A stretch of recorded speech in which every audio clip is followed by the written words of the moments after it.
Hello, Michelle.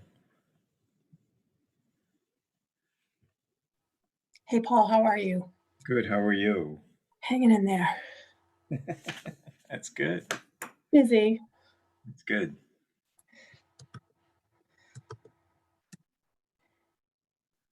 Let's see, which way am I going to do this? I think I'm going to do this up here.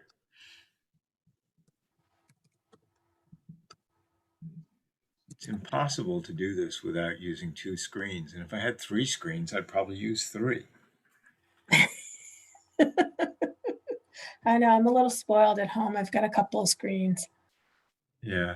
Well, I'm a radiologist, so I work at a workstation in my old bedroom here that has four screens, and I bring my PC and set it up on a table alongside. So I guess I've got five. I guess I've got five screens. Okay. You shouldn't be complaining then. No, I shouldn't be. Right. Won't stop me though. Okay.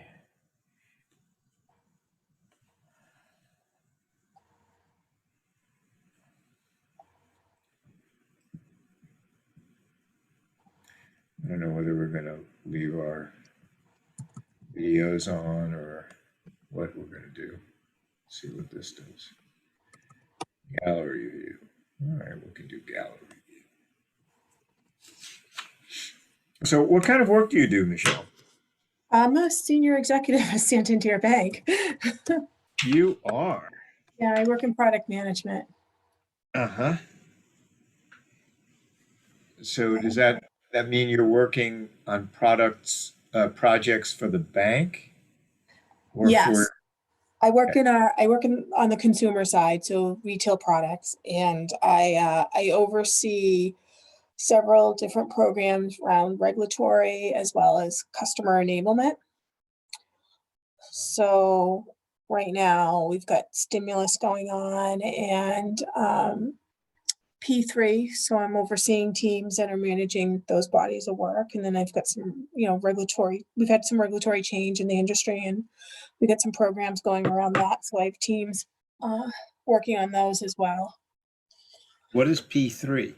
P3 is the P3 funding for that goes along with COVID to help small businesses during this past year. Uh-huh. Through the SBA, and then we're supporting the underwriting guidelines, and we're reimbursed on the funding from the Fed. Have you been in banking for your entire professional career? I've been in banking for, you really don't want to know how long. It's been a long time. I just wondered if you did anything beforehand. I've been in banking 35 years. Oh my goodness. But Must I've have been only been 7 years old when you started. No, I'm not that old, actually. You're a that piggy young, bank actually. protege. No, I was a management consultant for 20 years. I just came back to banking just a few years ago. So, and before that, I worked for some of the legacy organizations in banking when I first started my career. Oh, really? Yeah. Yeah, I know, I can't believe it's been that long, but yeah, I've always been in banking, even as a consultant. My clients were 99% banks. There were a few insurance companies peppered in, but I consulted for like the top 10 banks in the US. Had some good work, good projects, met a lot of great people. Nice. Very nice. Lots of good travel. Yeah, not too much of that now.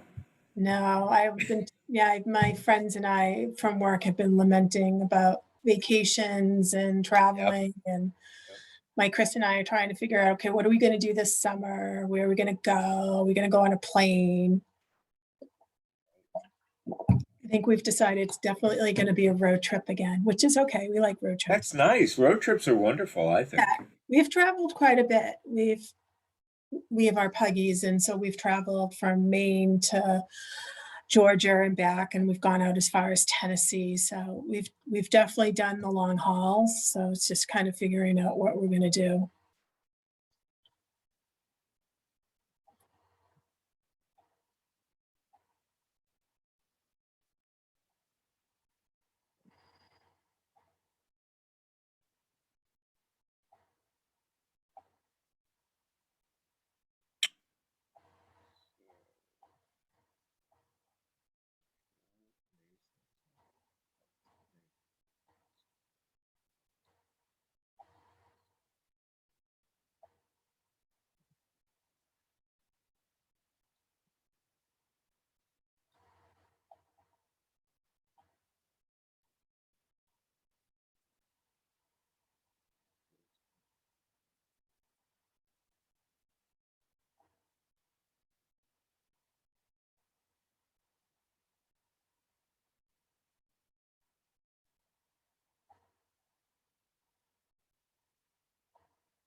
Hello.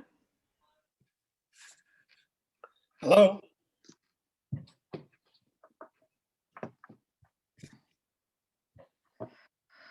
So let's see. Paul, Nancy, Ellen, Mickey, Austin, Dan Script flying in by an airplane, Dana Sheehan, Michelle. That's what we've got so far. Shannon's coming.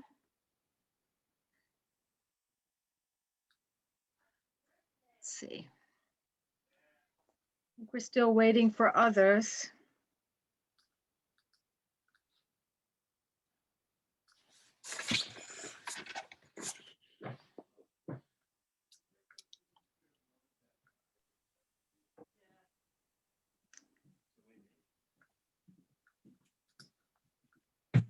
Hi, it's Ellen Goldberg. Hello, Ellen. Thank you. Hi, Lynn. Are you going to do the Hi, everybody. sharing tonight? Oh, sure. Oh, sure. So you want to use the document that I sent out around 1 o'clock this afternoon? All right, let me pull it up and then find a place to save it while we're working. Okay. Do you want me to use a working document, or are you going to make edits on whatever and then No, we'll... I sent, the document I sent is OS updated 3/21/21. Right. No, but I'm The just chart. saying, in terms of tonight, do you want to, are we going to be making any edits to it? We can. And okay, so I guess well, let's see. Oh, How would you Paul feel just about sent being out the one to another. do that? That's fine. That's what I was asking, just to, because I didn't do that last week and I just want to make sure. Let's see. So when did you send this? 1:04 p.m. Is that the one? Yep. Okay.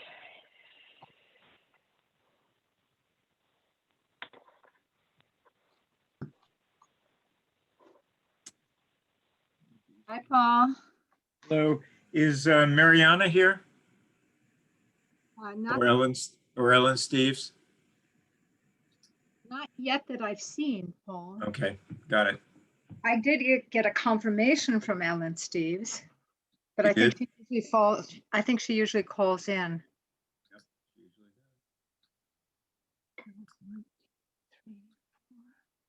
Five. Okay, I have a quorum. So I think I'll start out with the dry bits and hope others will join us. It's now 7:03. Mickey, are you in? I am. Good. I just don't see your smiling face. It's kind of, anyway, I will call the meeting to order and we'll start out by the dramatic reading. So this is the meeting of the Community Preservation Committee starting at 7:04 on March 22nd. And we have a quorum of the committee members as well as some guests in attendance. I will start out by reading. Pursuant to Governor Baker's March 12, 2020 order suspending certain provisions of the Open Meeting Law, General Law, Chapter 30A, Article 18, and then the governor's March 15, 2020 order imposing strict limitations on the number of people that may gather in one place, this meeting of the Nahant Preservation Committee is being conducted via remote participation. No in-person attendance of the members of the public will be permitted, but every effort will be made to ensure that the public can adequately address the proceedings as provided for in the order. A reminder that persons who would like to listen or view this meeting while in progress may do so by the Zoom instructions provided on the town's website. So with that, I welcome the committee members. Let's just do a roll call of the Community Preservation Committee members in attendance and their various roles. I'm Lynn Spencer. I'm the chair. I represent the Historical Commission. And Paul then, Spurn, I'm a, excuse me, a at-large appointment of the Board of Selectmen. Nancy Cantelmo, Open Space and Recreation Committee. Ellen? Ellen Goldberg, at-large finance officer. I'm Mickey Long, Housing. We got Austin. Austin Antrim at large. Okay. And with us is Tony Barletta. Welcome, Tony. Hello. And then we've got members of the public or applicants, including Shannon Bianchi from the Planning Board, Dana Sheehan from the American Legion, and we have guests as well. We also have Town Council Dan Scripp with us because at last week's meeting, we had several questions that we were referring to Town Council. But before we get into that, let us review the minutes from the previous meeting. Thanks, Paul. Well done. A little bit excessive maybe, huh? Well, I still do have a concern, but I would like to hear from other members of the committee about any points they want to raise about the minutes.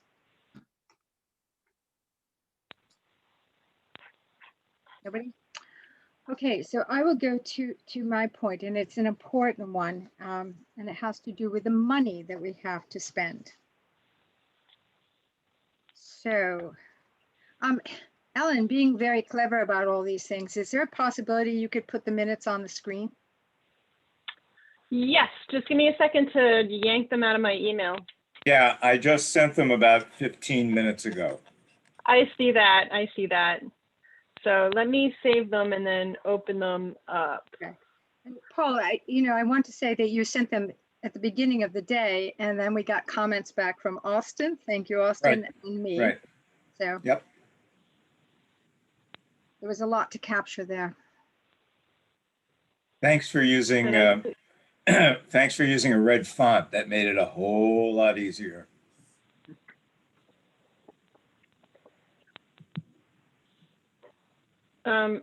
My Microsoft Office is configuring itself, so you're gonna have to either give me a minute to let that happen, or do it without them on the screen. Okay. I might be able to share mine. I don't know if I have that Okay. option. Yeah. No. Well, you should. I don't know. You'd have to enable me, I think.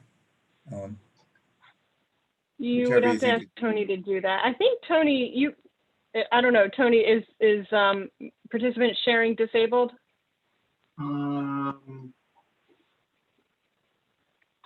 Not sure, but I can make Paul do you want me to make Paul the host? Is that what you're asking? No, we're just I don't know asking if you to that's a make him responsibility I participant. want to accept. Just asking if you could do participant sharing. I don't know if I can do that while we're in the meeting. I think that's a pre-meeting option. Let me see if I can. Okay, why don't you make No. me the host, because I've got my office running now. Good, you're in business. Okay. All right, here we go. Talk about poise under pressure, huh? All right, There you go. thank you. All right. Oh, great. So if you would just go down to the financial table, Ellen. So the thing I was trying to say earlier, Paul, and I had sent it out in an email last week, is that as we look at these fund balances, where we are showing the estimated fiscal year 22 revenue in the three categories being mentioned here, the 40% match, 50% match, and 60% match. Yeah. While we have to do the set aside for the housing reserve, we do not need to do a set aside for the open space reserve because we have multiple applications in those areas. Right, I understand that. There are some basic problems with how these figures are being distributed. First of all, this came from the figures that were revised the afternoon of the meeting. So I don't know why they were wrong as far as you're concerned. But it's really unclear as to what the significance is of figures that are in red in parentheses. So I have no way of knowing whether they've been added in here or not, because I'm not going to add all these columns together. So why don't you tell me what you want the figures to show? Right, the ones that the table I sent you and the table I sent to the committee the week before was the one I wanted to use, which was, it's called fiscal year, CPA fiscal year 22. And it eliminates the open space reserve number. So it simply it increases the amount of money we have available because we are already well covered by open space. So is that corrected in the figures that you sent out this afternoon? Because those appear below. It says edited LS. Okay, And this, I just picked that right up from the document you sent this afternoon. Okay, so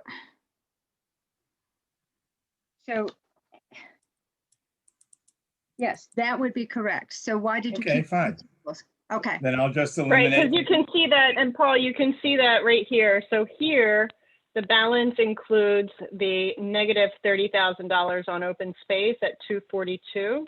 Yeah. And the corrected version down here, the estimated balance is now 272.5 because the open space number is no longer being deducted. Right, and the housing reserve still is.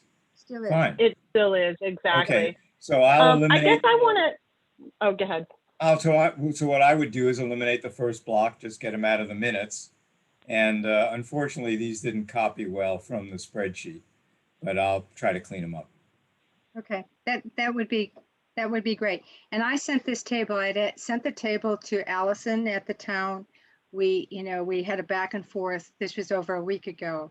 So I think it was on, I don't know, the Thursday before our meeting on the 15th, I'd sent you all an email with multiple attachments, one of which is the corrected table. Okay. History aside, the figures are the ones in the second block here. Mhm. Those are the ones you want. Right, so Okay. right, because Got it. it shows us, and I think it's important for the committee to Sure. accept this. We either have a low of $956,000 or a mid-level of 976 or a higher number of 995 available to us for. Right. So why does that line, Lynn, say available for appropriation fiscal year 18? I mean, that's just wrong. It should be fiscal 22. I think it's just wrong. It's just an error. Yeah. It's just a typo. That doesn't help clarify things for somebody who's trying to figure this out. You're right. Okay. Okay, go ahead. That is. Any other changes? That was the distinction that was the distinction I was trying to achieve. And Got I it. actually, on the chart that I think it's funny it came up with this, because on the chart I'm working with, that 18 doesn't appear. So That's I so don't funny. understand how these things happen, but we'll get it yeah, right. it's the gremlins, I guess. Yep. Okay, So- Grandma. Do you, never mind. So this is the change that I would like to propose to the minutes. Were there other changes or other additions or corrections that people have? I'll move that we adopt them as written, as edited. Can I have a second for that? I will second Nancy, go ahead.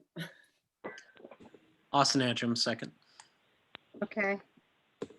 I'll need a roll call vote, starting with Paul Spurn, Aye. Alan Goldberg, Aye. Nancy Catamo, Aye. Mickey Long, Aye. and who else on the committee have I missed? Oh, there's me. You. Aye. Okay, that's our roll call. Mariana? Thank you. Yeah. Hi. Aye. Oh, Oh, good. is Mariana's here. Oh, good. Thank you. So we're only missing Ellen Steves.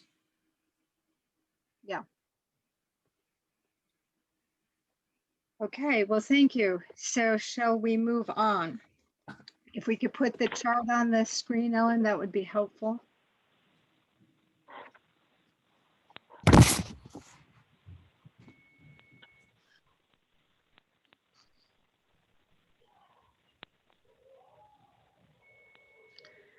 Screen sharing has stopped as the shared window is closed.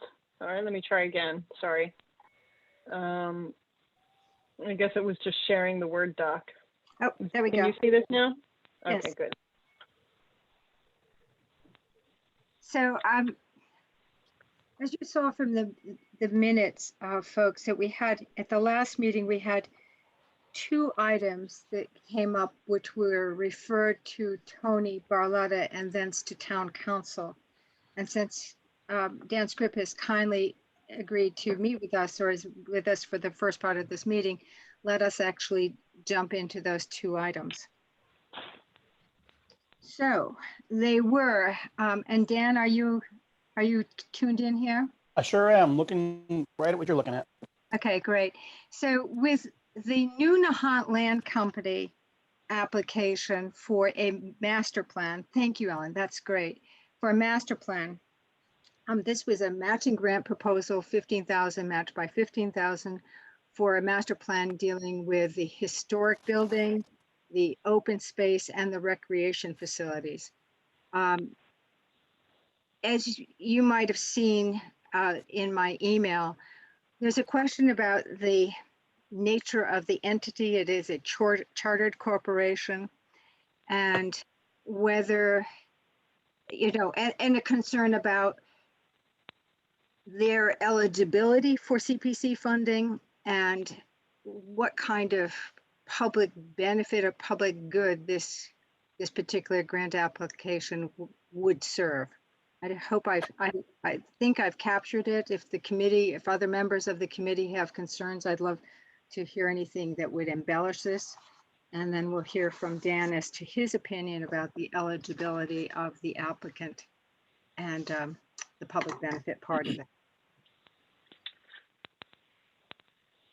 This is Ellen Goldberg, and so everything that Lynn said, but in my mind, it was less.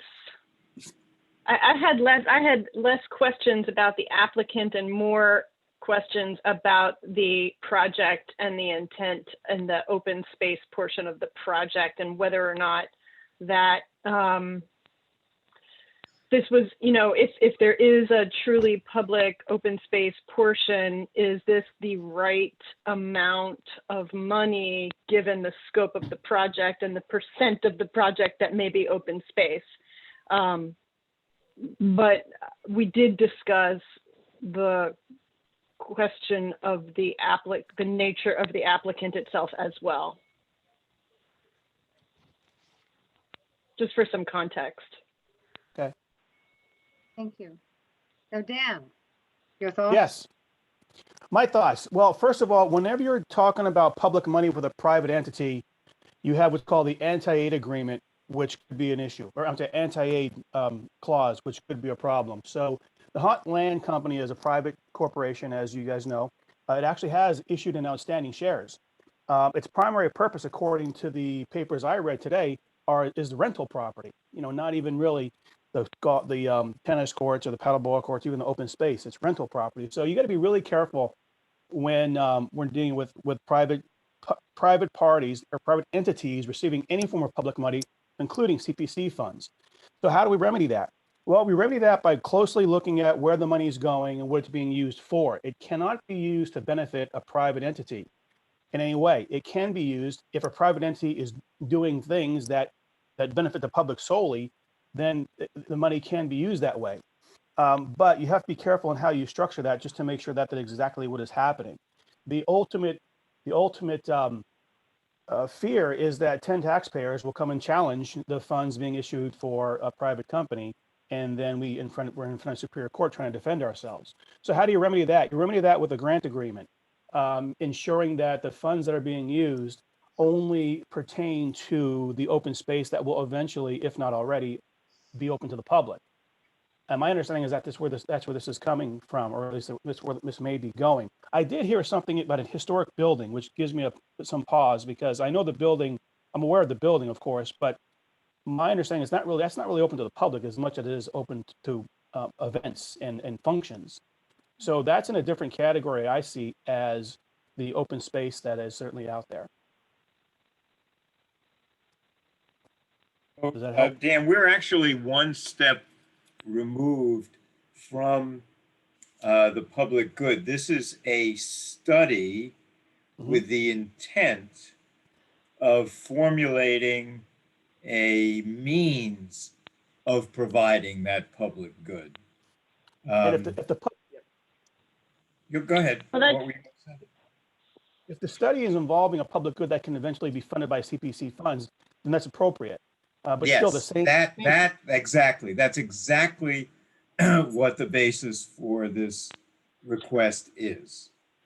So as and, long as the Paul, excuse me, but wait, that's what I suspect as well. Let me get my video started. That's what I suspect as well, but in the application, it doesn't recite that. And I'm wondering if we can just recite that. That look, ladies and gentlemen of town meeting, this is a study for the entity to be able to determine what public use we could preserve. And how to preserve it. And how to preserve it, exactly. So now it makes sense to argue to town meeting based on what Dan just advised, that this money is not going for any other purpose but to figure out how we can best give some of this property to your full and commit that it be to the public use. Okay, thanks. How do we do that? That's not what it says. I mean, it's a plan for the Tudor Estate building, open space and recreation. And that was So my it's concern when I not read it. solely, it's not solely for the public good. There's a portion of it. So what I was getting at earlier is it appropriate to, ask for a percentage of this grant? How much of this requested money is, what percent of this money being requested is for the public, is intended for the public good? Is that an appropriate way to approach it? Ellen, that's the exact question you might hear from a judge if we're ever challenged for it. And that's the question you want to answer now, rather than in 2 Yeah. years when we're in front of a judge when the facts are already cemented. Right now, the facts are pretty malleable, and I think that's a perfect question. It's got to be married. The funds that are granted, even cut in half to match other funds, they've got to be applicable only to what is going to eventually go to the public good. Okay, let me rephrase what I had, because Paul, you're sort of the primary liaison, if you will, for this applicant. Sure. So is it the intent, forget what it says for right now. Is it the intent of the applicant that the whole grant money be used for the purposes of determining that property is used for CPC public use purposes? If the answer is that's a very good question, but I think Dan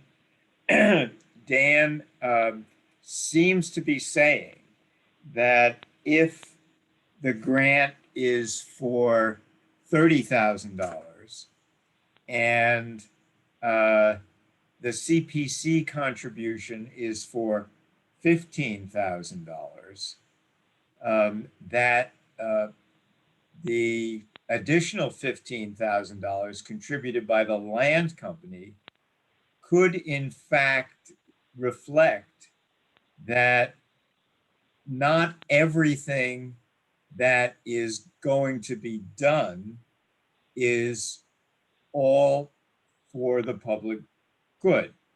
That if, for example, they want to generate a plan which has in it the likelihood of an open space easement to the town for the use of the large green area, that that would be a justification for at least that portion of the project funded by the CPC. Oh, let me step in. Let me elaborate a little bit. If the amount of the CPC's match is determinative of what the private entity will match, I believe that's all got to be public benefited stopped. It can't be cut in half because then what you're saying is, well, okay, fine. We'll go to 15, but we're going to spend all our money on the building, which is not private public access, and we're going to use all of CPC money for open space. I think that's going to be problematic to defend.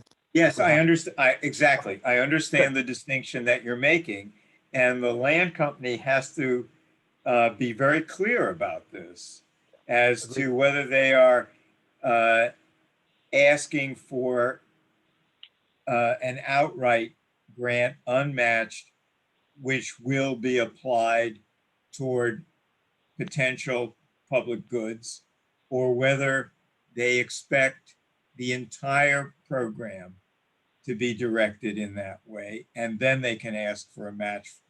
Then they can claim that they are, or they can tout that they are providing a match of their own. Otherwise, if only half of their goal is, or half of the plan they anticipate is headed for a public good, and then that money is essentially unmatched.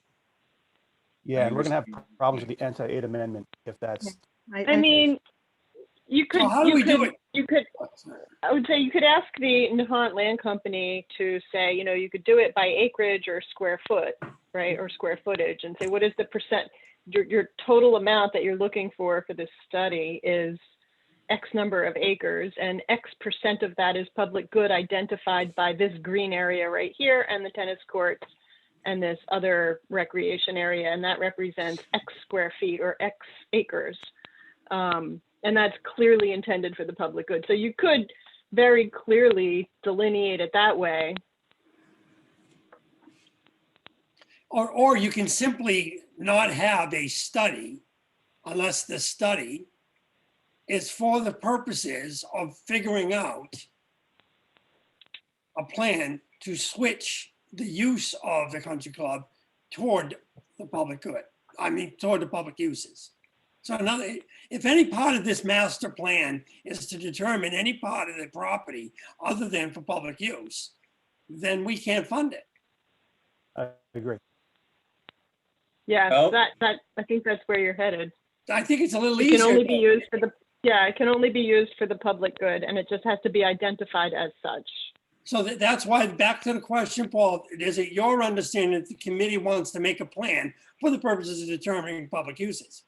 If that's all they're doing, they just need to amend this to so state, so that we can feel comfortable saying, okay, they're not going to use this money for a master plan of the country club. They're going to use this money. I'm looking at your addendum, paragraph number 2.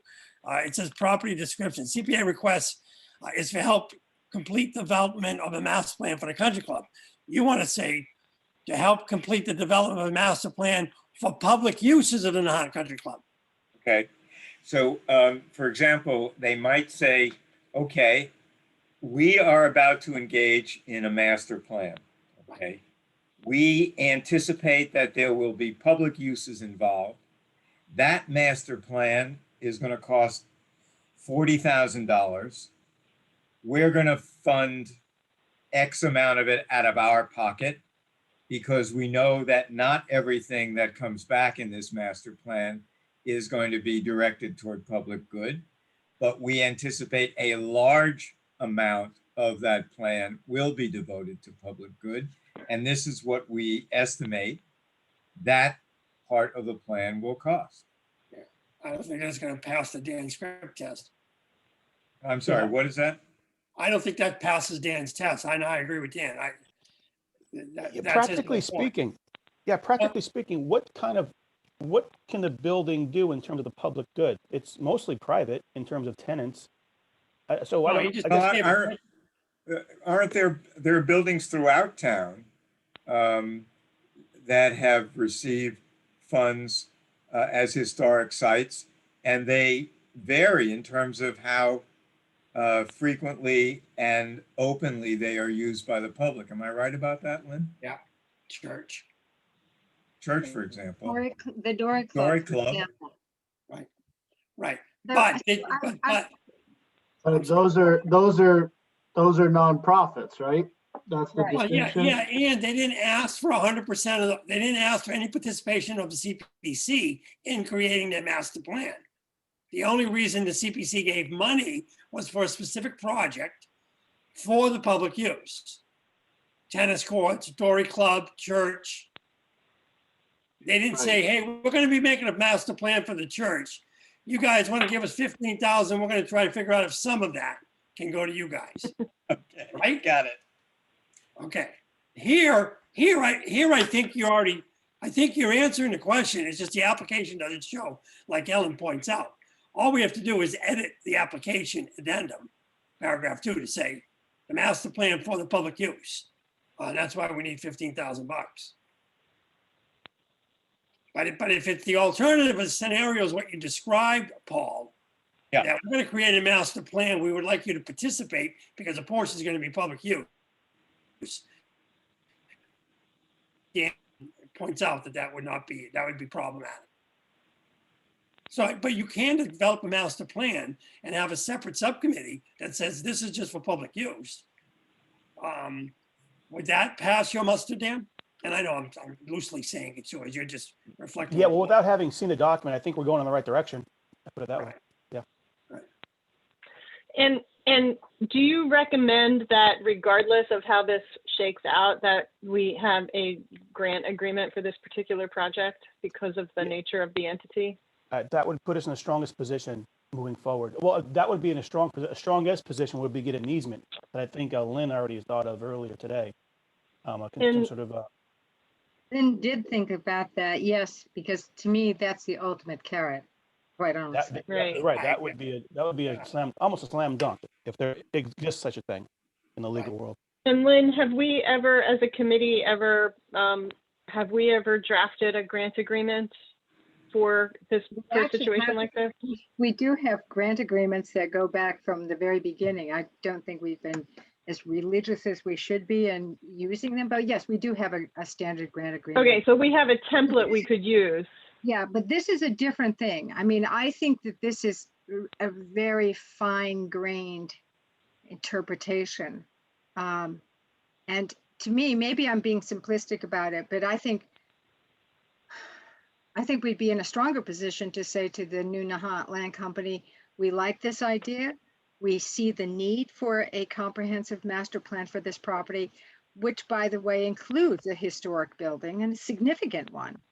But we want to ensure the protection of this resource, and that protection can be achieved by a preservation or conservation restriction. Yeah.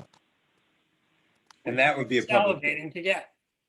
That would be a Is that the public. same thing? But Actually, is that what I'm going to have to make it. is that an, Yeah. is that the And I'm easement not you're sure talking that they about? would- I'm not sure they would go that route, but I think that we need to be clear that that is in the town's That's the best interest. goalpost.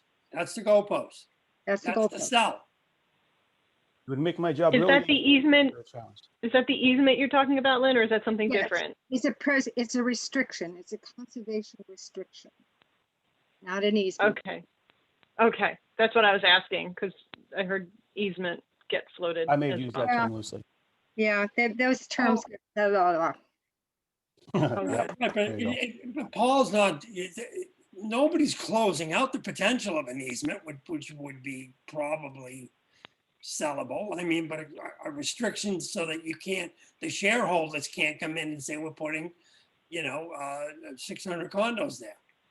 That's right. That's right. So I guess the question really is, yes, we can. The question is really, how far do we want to go with this grant application at this time in securing the things that we think are to the best interest of the town? Well, I'm gonna move to postpone it pending Paul's ability to come with an amendment to the addendum. I think in paragraph 2, but wherever they think, to reflect this discussion. And check with local council, Dan, if he's satisfied, we'll probably be satisfied.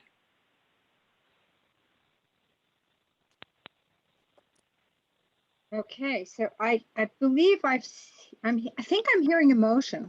Yeah, motion to postpone is pending that activity. Okay. I have a second to that motion. Ellen, I second that. any further discussion? So the motion is to postpone the amendment to asking the new Nahant Land Company to issue a clarification of their intentions for achieving a public good as it relates to funding for interests that ultimately can be funded by CPC funding. I just screwed that up, but you get the intention, right? But I think Paul's got it when he writes it. Yeah, he's got it right. Okay, so let's do a roll call vote on that.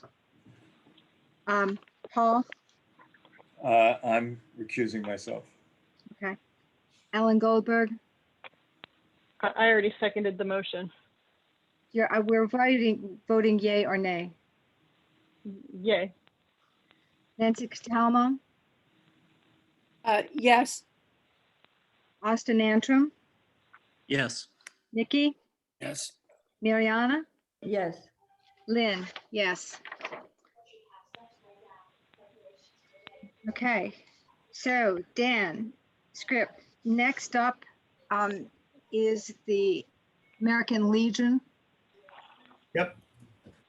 Number 5 on this. We have an application from the Legion that is in 2 parts. Yes. One is for, the overall application is $8,936. Of that, 64, and they're matching it by $1,200. They have already expended $6,400 on interior painting and floor refinishing. So there's a question about whether, well, that seems to us a retroactive activity. And I would appreciate your interpretation of the CPA statute and whether this is an allowable cost. Well, I think for 2 reasons it's not. The first and most obvious is that you can't use CPC funds to supplant existing expenses. Not only is this an existing expense, it's been paid already a while ago. So I think we're going to put ourselves in hot water if we try to basically reimburse the applicant for expenses occurred a long time, months ago. So I think that's the first and most obvious reason why this is problematic. The second one is that I see this as maintenance. Painting the walls and cleaning the floors or redoing the floors. I don't think that takes us out of the maintenance realm or into the rehabilitation realm. So I think for 2 reasons, this is very problematic. And we have a handout from Dana Sheehan, who represents the applicant. So I'd like to recognize Dana. Thank you, Lynn. Appreciate that, and appreciate your take on things there. A couple things for clarification. So far, what's been expended right now is $2,925, not $6,400. Things have changed since we submitted the application, and some kind members of the community have donated some furniture to keep this space preserved as a working space for veterans and veterans groups in the town. We're asking for a modest amount of money, and the expenses, I mean, if you look at it in terms of the matching funds that have already been raised by us, some of those have been spent on some of the work. So in terms of it being retroactive, we're saying that it's in process, and we took advantage of the pandemic, and we had to be closed anyway. And we got better contractor quotes because they were looking for work. So that's kind of, the work's been done. It was done in January. We're talking March. We're not talking retroactively to some other fiscal year. We're talking about current expenditures.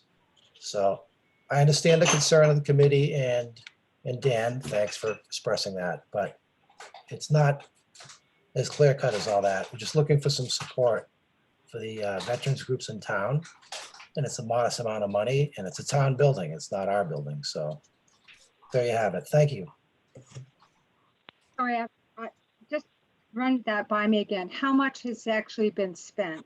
I thought I had seen the canceled checks, but maybe I misinterpreted that. Yeah, that was $2,925. That's been spent. So the rest of this has not been obligated? Correct. Right. What are you asking for? We're asking for, well, when the amount is about 8,900, I'm just getting rough numbers. Yep. But a little less than that because some members of the community have stepped up and donated some furniture to make the space, useful space. As preserved. Dan, what is the bottom line that you're requesting? I'm sorry, I'm missing this. So let me give you rough numbers. Sure. 8,900 minus 3,400. Oh, wait. What's the 8,900? That's the total amount for That was the initial community grant request. from community preservation. But we had an amount in there for furnishings in the space, and we can back that out. That's $3,400. Right, and furnishings are not eligible. Well, again, I would say that would not be an eligible cost. All right, well, we'll take it out. So Yeah, can I ask you the question a different way? What part of Dan Scripps' legal recommendation that I hope this committee would follow do you think is incorrect as applying to the remaining amounts that you're seeking? Legal counsel says, listen, this is maintenance. You can't do it for that. It also says some of this money has already been spent. You've articulated a little bit that some of this money has not been spent. What part of the remaining portion that you're requesting is not maintenance or upkeep and would fit within a CPC allowable parameter? And based on what you think, Danny, you're on this committee last year. So what do you think, given Dan's advice, where is he wrong on that portion of the remaining funds that you're seeking? all right, without addressing the question of maintenance versus preservation, I mean, you can look at any number of projects that could be considered maintenance, like the housing authority siding, right? Right. Okay, or Ellingswood Chapel, right? Maintenance or preservation.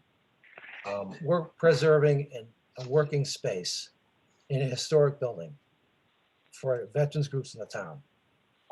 So that's the preservation part of it. And that adds up to roughly less than $8,000.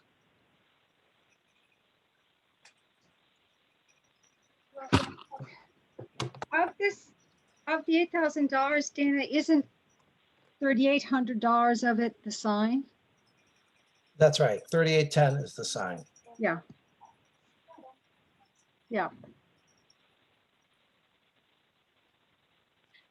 So So- $33,810 for the sign, Mhm. $1,600 for the new paint, and $1,325 for the floor.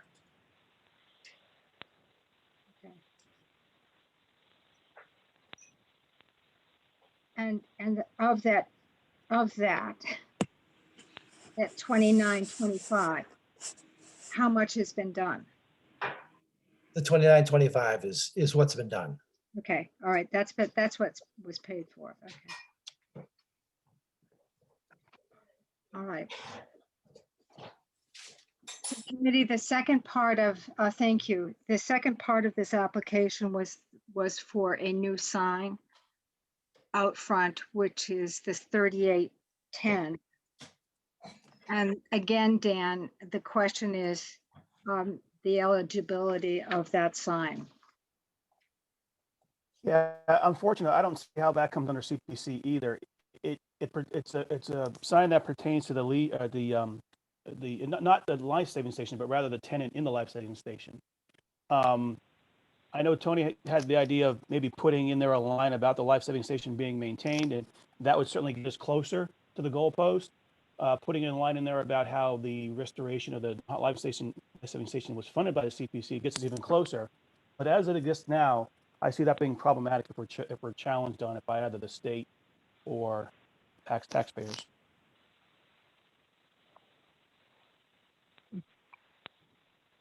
So let me just think of it this way, because I'm very much aware that the Legion was a very important partner in the rehabilitation of that building.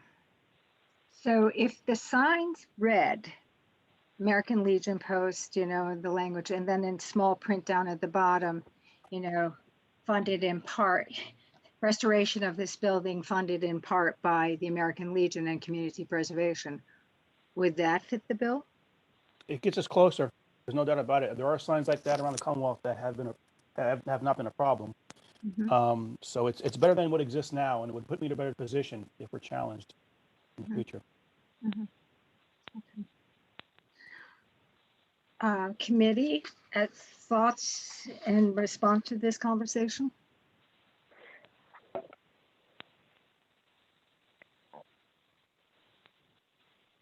The one thing I can say about this is that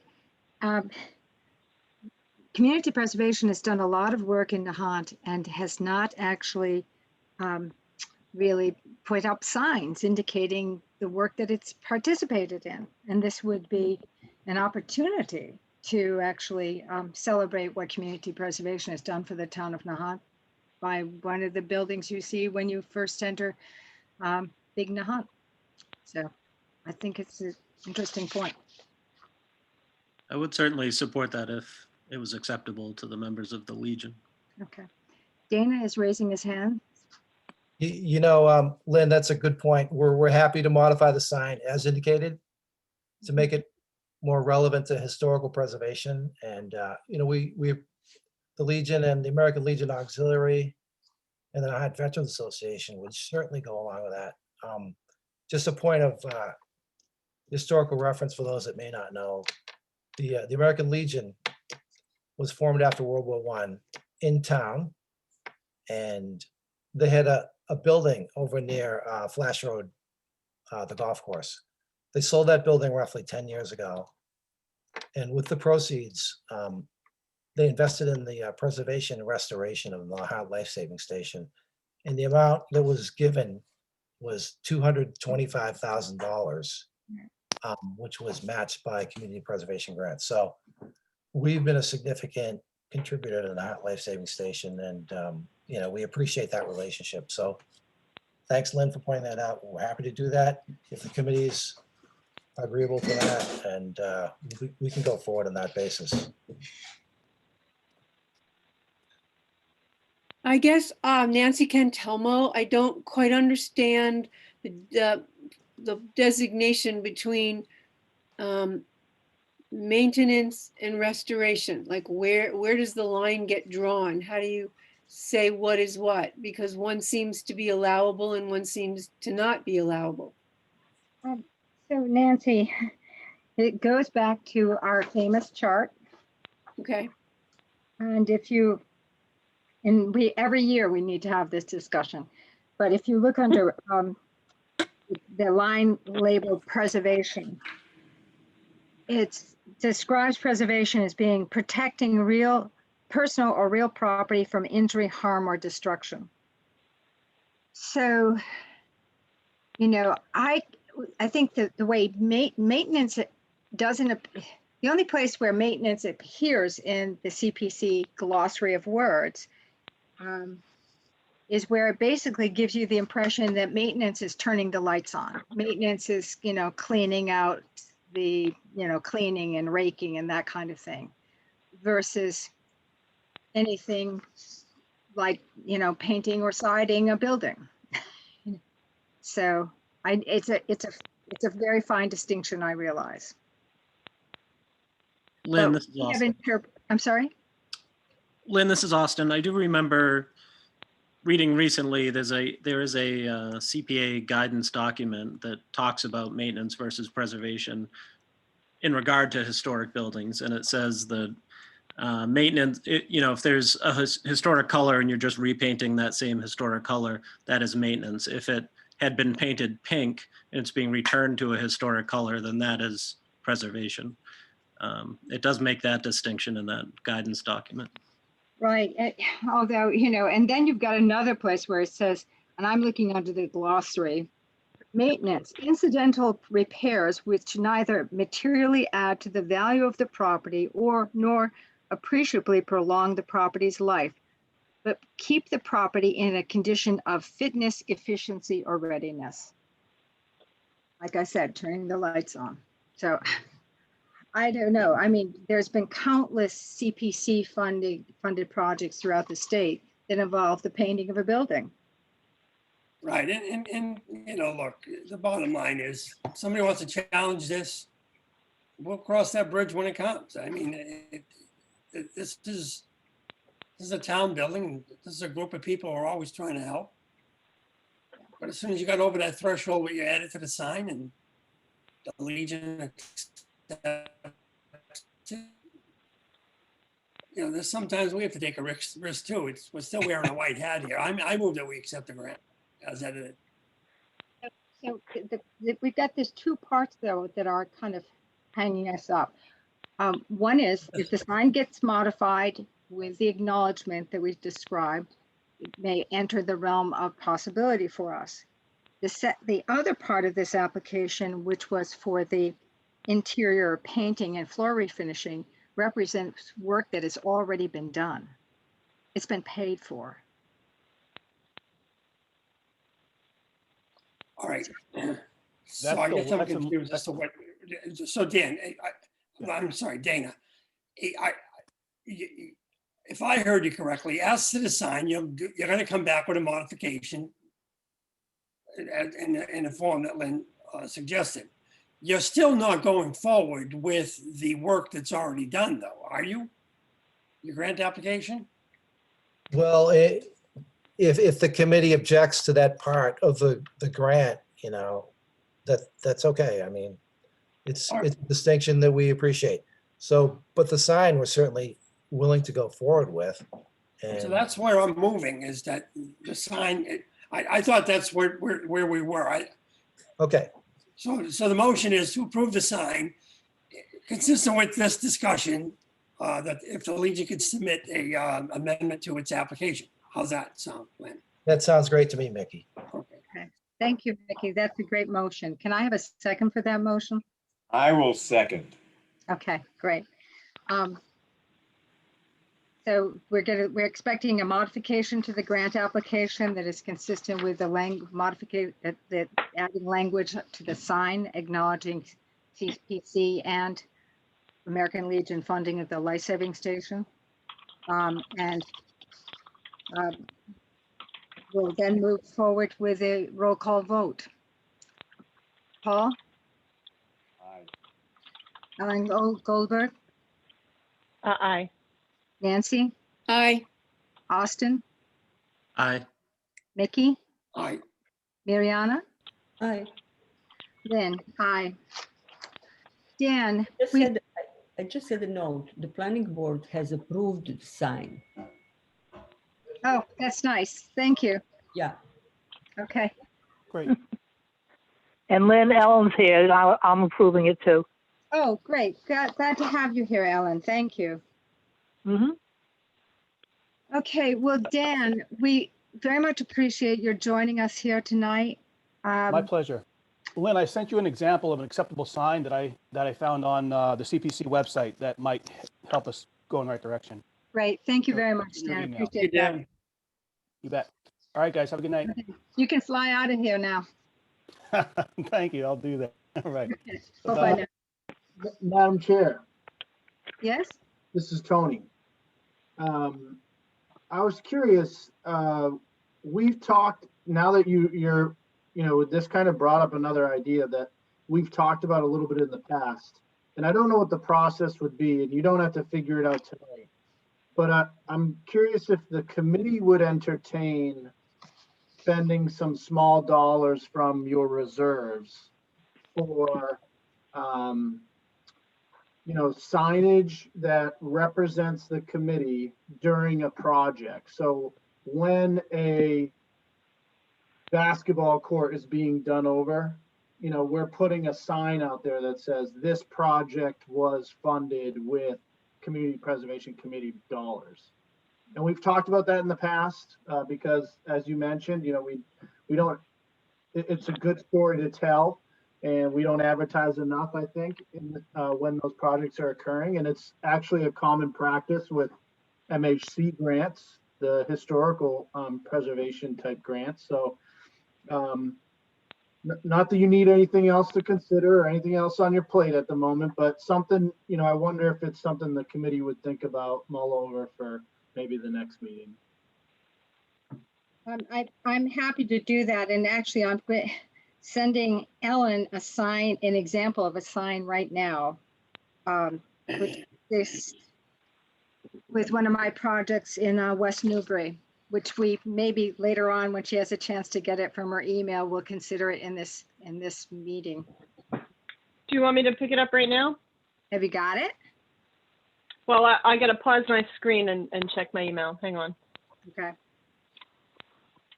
Lynn, is this a sign that stays in perpetuity or something that goes on during the construction? It can go, the CPCs have required two things. Usually they're just during construction, but in the case of the city of Somerville, they require a sign in perpetuity as well. So I think that's at the judgment of the committee or the city council in that case. I would strongly recommend putting up permanent signs. I don't see why there's any shortage of town support for all of the CPC projects that we've done. And it would be helped by something like this beautiful sign we're seeing. Yeah.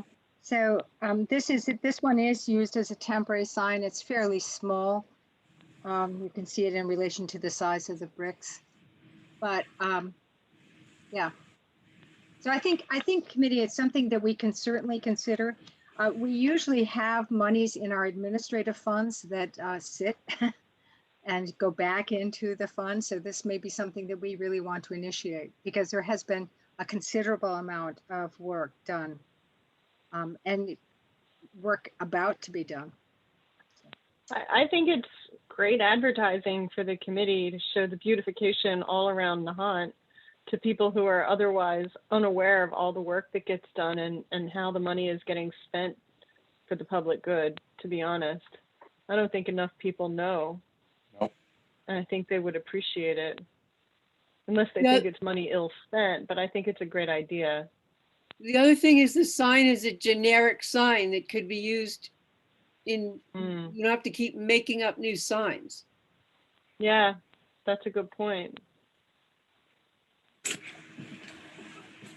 Oh, great. Well, let's keep that one going. I mean, we've talked about this before, and this is the time to initiate it. But right now, we need to run through these grant applications. Are you seeing my Excel again? Did I share the right screen? Yes, we're Go seeing back it. to it. Thank you.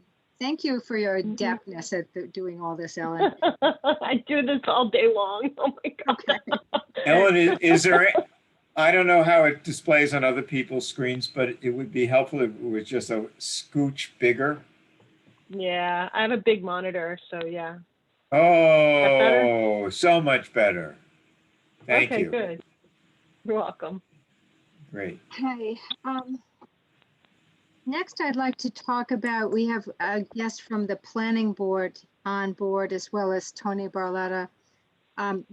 This is item number 3, which is the Bear Pond Ecosystem Restoration Study. This last week, we discussed the desire, well, we asked that the planning board be in consultation with town administration as well as the Conservation Commission on this grant application. There's a lot of implications to this application. it later occurred to me that it should include the Open Space and Recreation Committee, which is now in a master planning process. Right, Nancy? Yes. And of course, the neighbors who really have, at least in the lowlands area, who have a lot of, have been affected by flooding and other problems in the lowlands for many years.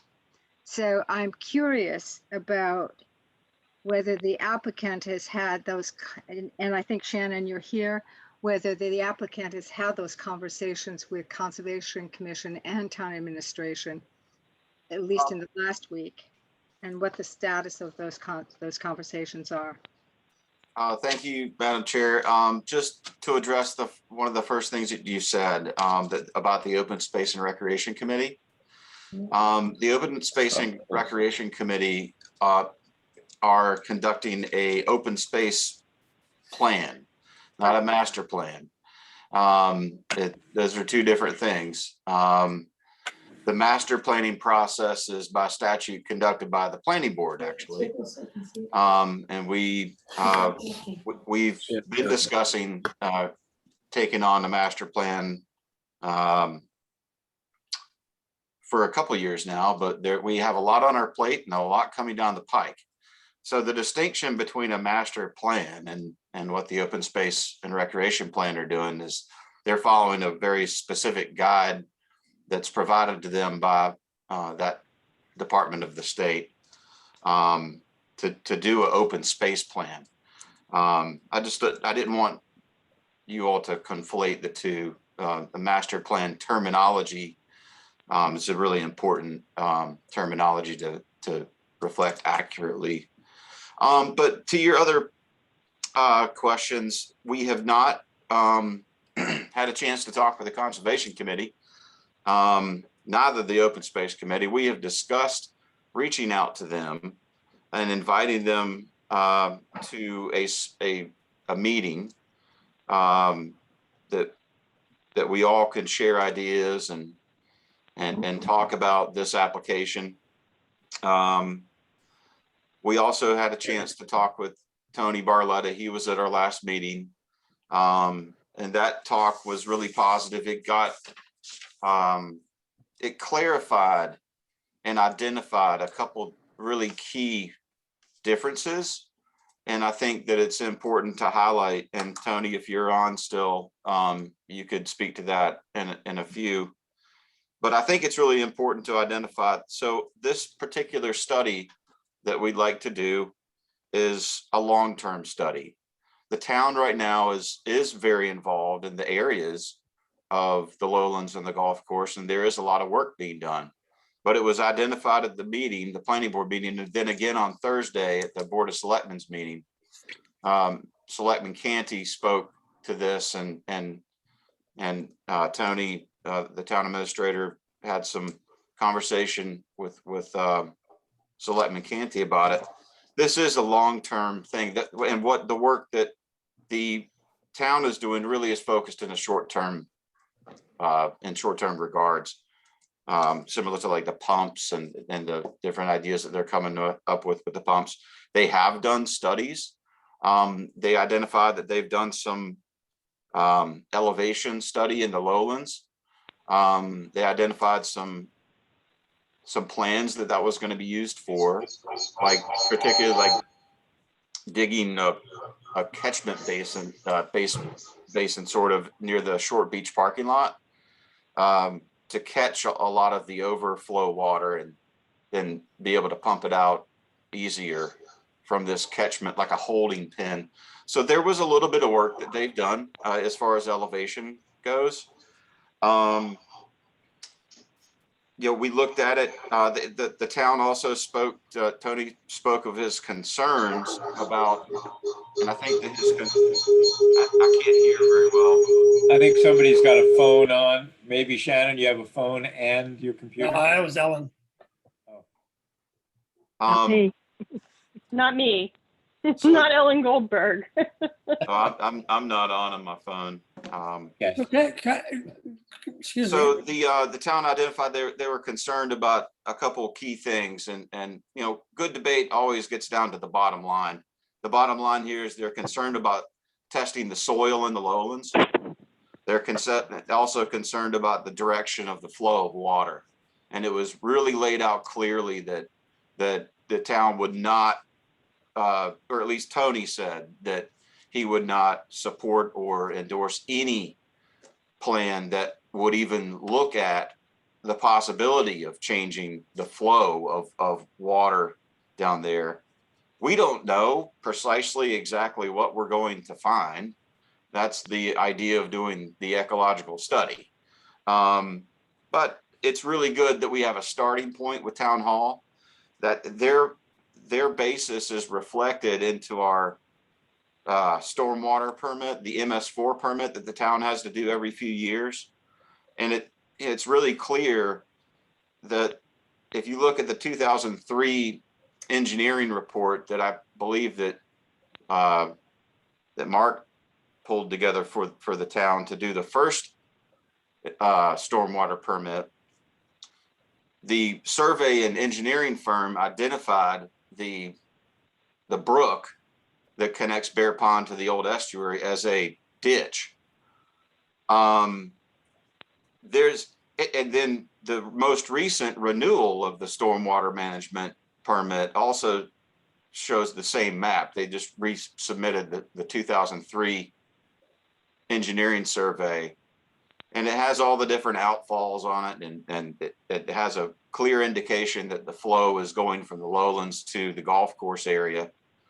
But one of the things we also found, though, that compiles a lot of these engineering reports is the USGS information. And from a EPA standpoint, I could send out the links to both of these, but if you guys could look at the EPA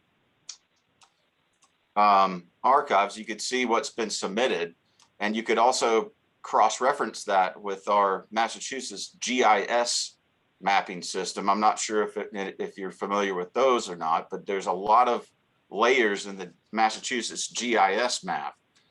And one of the interesting layers that you could assign to a map is streams and ponds. And that was from a report that the USGS did in the 1990s. They did an aerial photography project. It was extensive. And then this stormwater bylaw kind of bubbled up from their findings later. But the USGS identifies the brook from Bear Pond to the old estuary as a stream.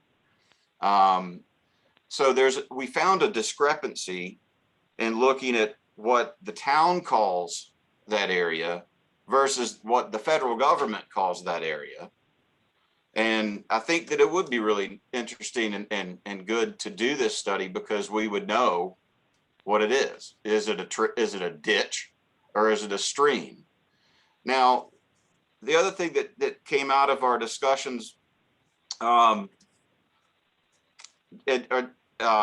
just to answer the question that was typed in here, on your document on the screen, you guys wanted to know about a basis for a cost estimate. I've talked to an aquatic restoration consultant. We've had a couple different conversations, nothing more than that. There's nothing been formalized yet. It's a pretty standard $1,000 per acre figure as far as pulling together a topographic survey. It can get more expensive or less expensive because they're kind of catered to what you might need. So it's kind of a la carte in a way. You could build exactly what map you want to build. You could look at vegetation, you could look at historic analysis, you could look at streams, ponds, whatever you want to do. So it's really $1,000 per acre to do the study. And we have about 26 some odd acres in between the two parcels. But back to the town and the planning board, we feel that that it's necessary to do the study to kind of bring another perception, I guess, to the table. And we spoke about it. We talked to Dan, to Tony about it at the meeting. There was a motion to withdraw the application that was made, and it was defeated 5-2. So I'm back to talk more about it. If you guys have any questions or concerns or interest, and really the big thing is the concerns that the town has seem to be with looking into things, and that's what we want to do. We want to conduct a study of the natural environment of the area. So we believe it can help, and I think that it's I think it's much needed.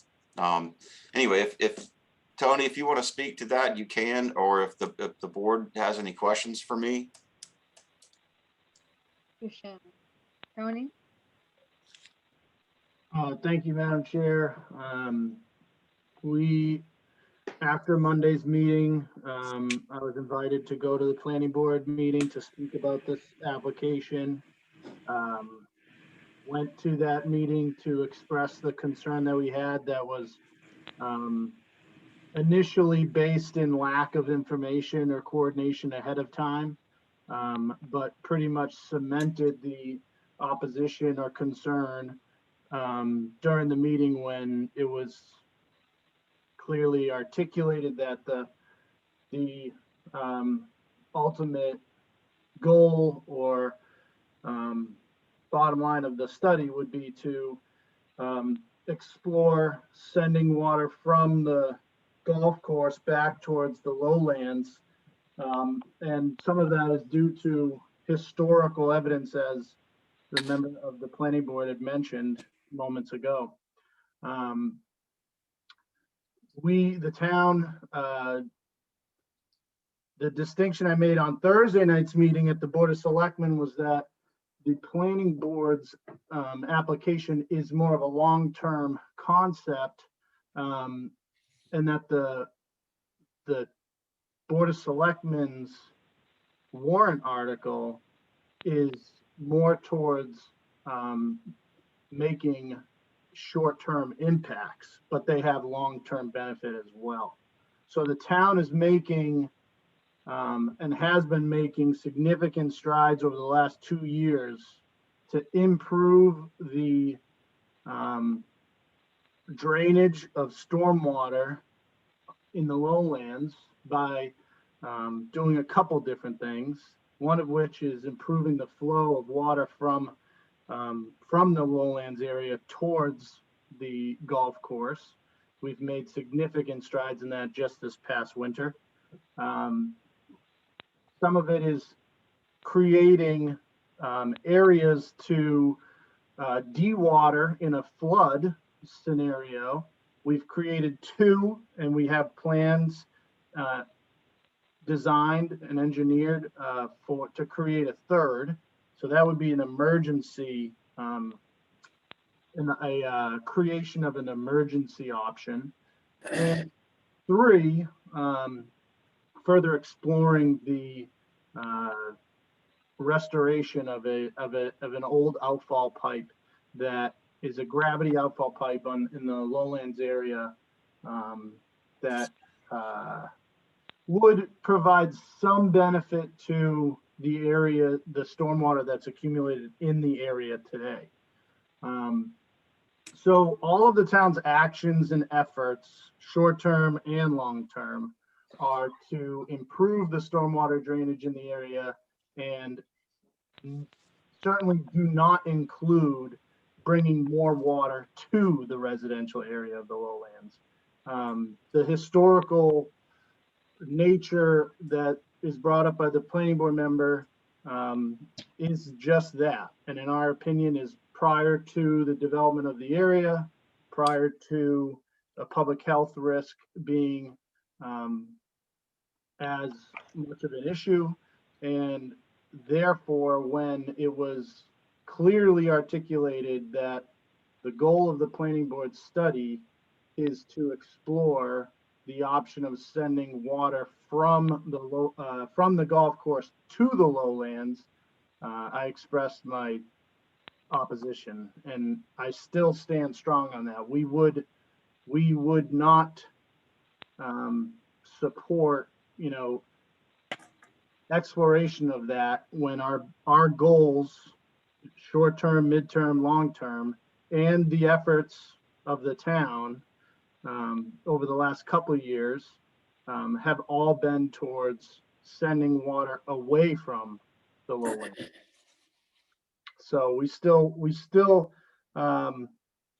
talked a little bit in the meeting about maybe there's an element of the study that would provide value to the town.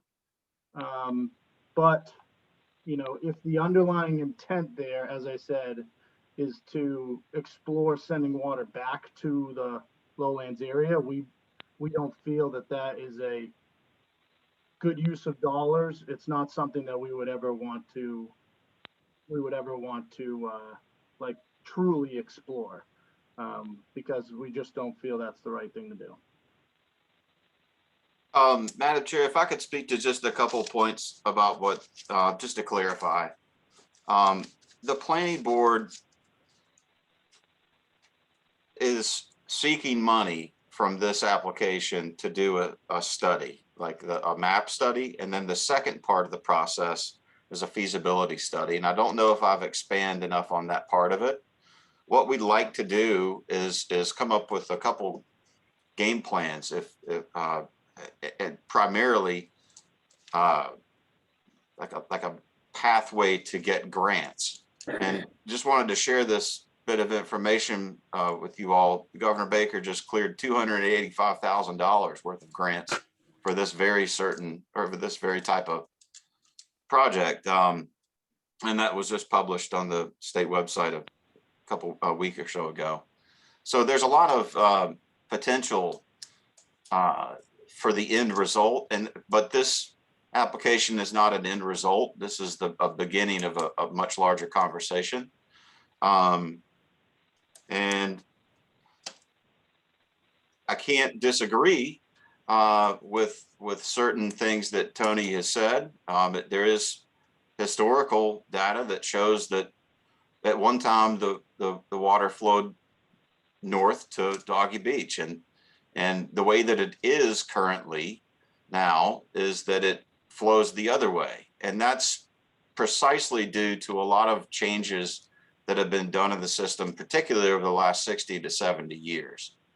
And even with a fixing of an outfall pipe, and even with the additions of the pumps, it's not going to help address the other issues in the system, we feel. The other thing that I think that's important to look at here is that your committee is really the deciding factor here moving forward with this idea, strictly from a monetary source of funding so that we could pursue a study. And we'd love for you all to be on board with this, and we encourage you to be on board with it. I think that originally we had talked about this as a holistic approach to a complex problem. And I say it again, this is a very complex problem. We're looking at issues that the town is addressing the same way that it has been addressed for years. And we see that it's not working. That's the reason why we did this, is exactly what Tony has said, that they are going in a direction, and the planning board feels that it might be better if we collaborate and do a holistic approach. So with that, if there's anyone else from the planning board that wants to speak to this, that'd be great. I know Daniel Berman's on the call, and Mariana, of course, is in the meeting. If Dan or Mariana want to speak to it, that'd be great. I would be happy to if someone would like to hear from me. Excuse me. So Shannon, I appreciate what you're saying, and I appreciate that Dan is here and Mariana as well. Before we proceed further with their comments, I'd like to allow members of the committee to raise any questions or comments that they've heard to offer those thus far.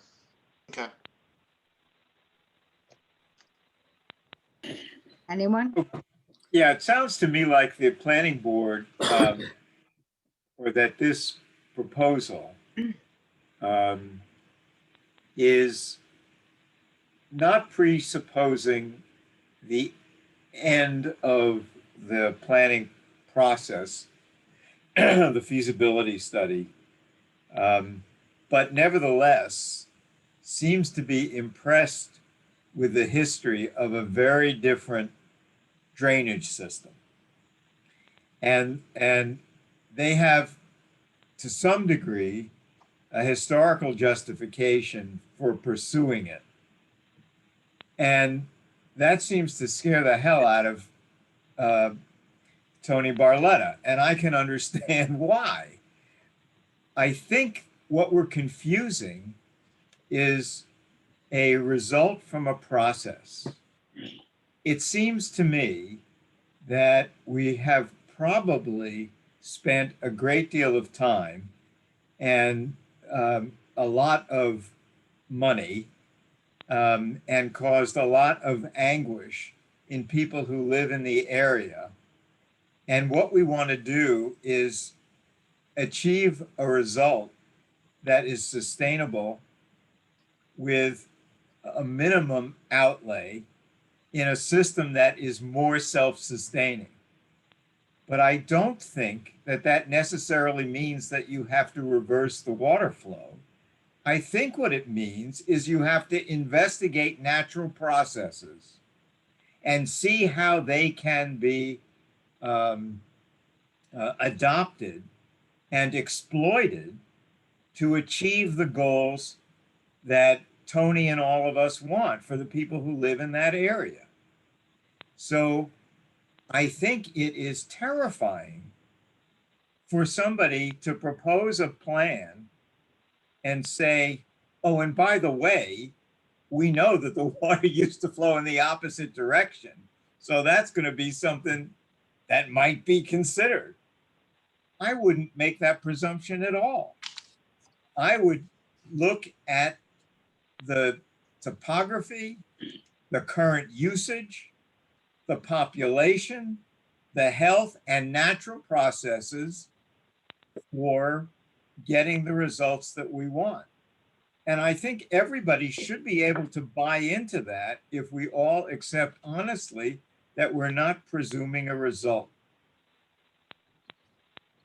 Thank you. Tony, did I speak to some of the concerns that you have? I guess I wouldn't say that. I don't think I'm making a presumption. I think it was, clearly stated by the planning board member that in the Tuesday night meeting that this is the intent. This is the underlying idea of the study. And I understand that this is just a study and this is not construction dollars and this is an exploration.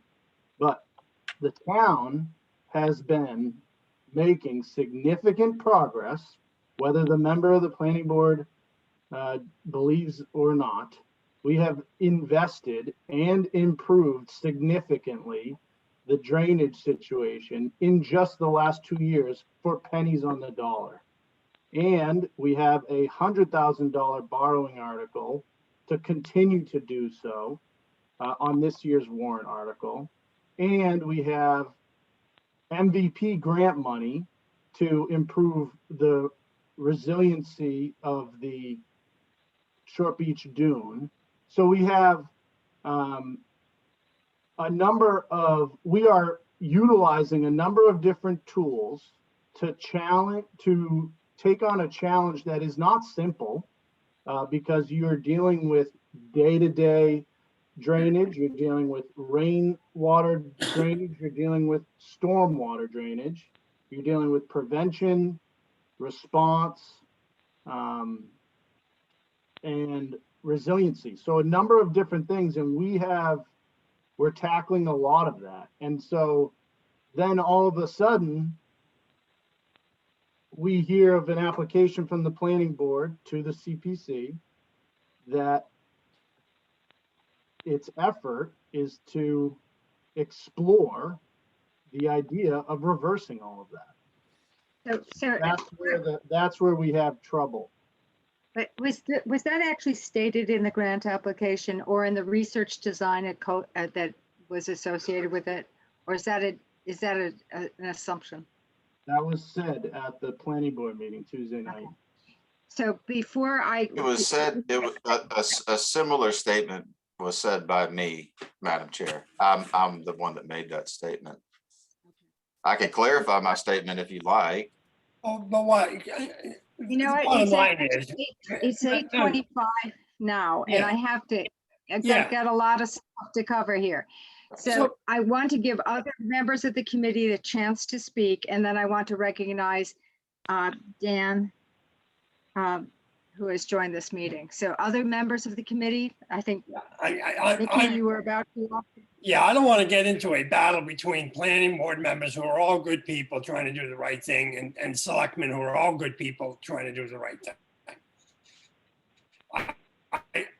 I'm hoping that Tony's concerns can be assuaged, because I happen to agree. I'm sitting on this emergency committee for a day, and I'm not understanding why two committees, selectmen, planning board, wouldn't be on board when it comes to an issue as articulated by Tony. Like, you know, you can't ask the town folks to push water away and then come up with a plan that has the possibility of reversing that, absent some magical thing that says, well, here's why you want to do that, which doesn't seem possible. So I'm just getting super concerned that on this particular subject of water flow, flooding on a coastal town like this, that unless money like this is getting requested by the town as well, that we would be having too much conflict, too much controversy in approving funds for something like this. Thank you. I'd like to give Dan Berman a chance to address the committee. Dan is chairman of the planning board. Thank you, Lynn. Vice chairman, actually. Vice chairman, okay. This has been an issue that has been talked about in town a lot, and I just want to emphasize a couple of things. Number one, as Shannon said, this is a study. It's a study to investigate whether it would make sense to restore the natural order of things. And in these days of conservation, reversing or restoring the natural order of things is something that's getting an increasing amount of attention, because we've now seen that when engineers and town planners get together and reverse the flow of rivers, it often doesn't work out very well. And what we're struggling with now, what we've been struggling with over years, and I acknowledge that the work that the town leadership has done over the past couple of years has made some progress in this uphill fight. You might take that literally or figuratively, to fight the tide and pump out the lower parts of the town. But we have a spring-fed pond that has traditionally fed a stream out to the ocean, which has been blocked off. And that system is no longer able to take water from the town and bring it out into the ocean. And I don't think it's a ridiculous idea to think about whether that might be a useful part of a system to keep the lower parts of town dry. That makes sense. That makes a lot of sense to me. And to have a study to think about that, I think makes a lot of sense. But I do have to take issue with one of the things that or a characterization of what Tony has said and characterization of the discussion. We're not fighting the town. the planning board has a disagreement with the town administrator. This idea, to our knowledge, has gotten sympathetic hearing with individual selectmen and some supportive hearing by some selectmen.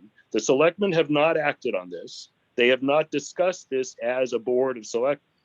And we would be very happy to go and sit before them and have a joint meeting or a discussion and see what they really think. But I don't think it's fair to say that the town opposes this. The town administrator opposes this.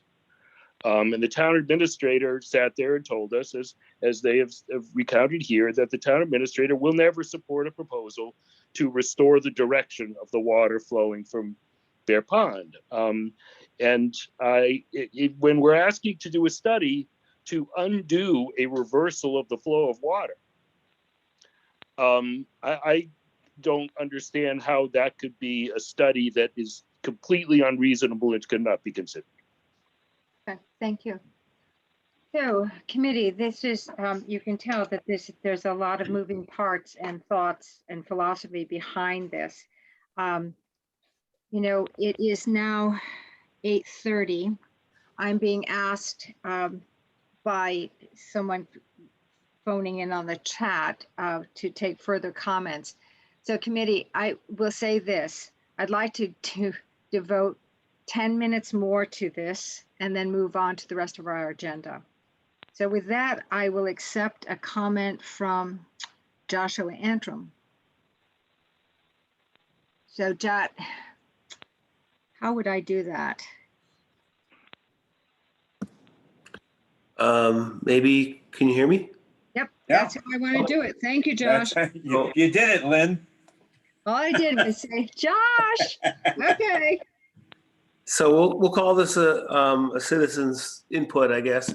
But and I'm not really commenting on the request, you know, for the funding, but just from a practical point of view, the elevation of Bear Pond versus the elevation of the Ward Road area is tiny. I don't know what the actual number is, but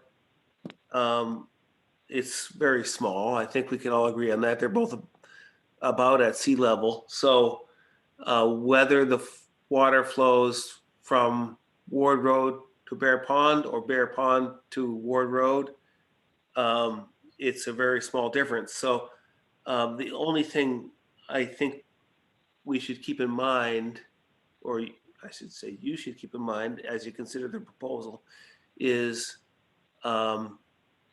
the infrastructure work that's been done over the last, let's say 60, 70 years or whatever it is, the drainage ditches, which all sort of head towards Bear Pond. And then there's the electric pumps in Bear Pond that pump overboard towards Dorothy Cove / Tudor Beach, which are grandfathered in, you know, permit wise, and also the gravity drain. So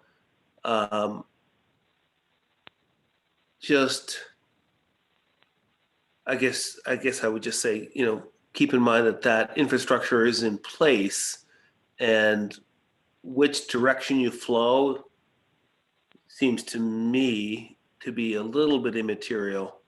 And when you consider the existing infrastructure, it may weigh you one way or another. I think, you know, it's good to think about these things. It's a question of, you know, what do we want to invest in changing? That's all. Just my 2 cents. Thanks. So, whoa, not that easy, please, Josh, Madam Chair. So do you favor the proposal by the planning board, Josh? Quite frankly, we've got so many applications. This is one committee where you have to know about Nahant Little League, and listening to Shannon, he's about as bright as it gets. He knows these details. I have a lot of respect for a lot of the work he does. I'm looking for, when it comes to issues like this, if if everybody's not on the same page, $60,000 is a lot of money.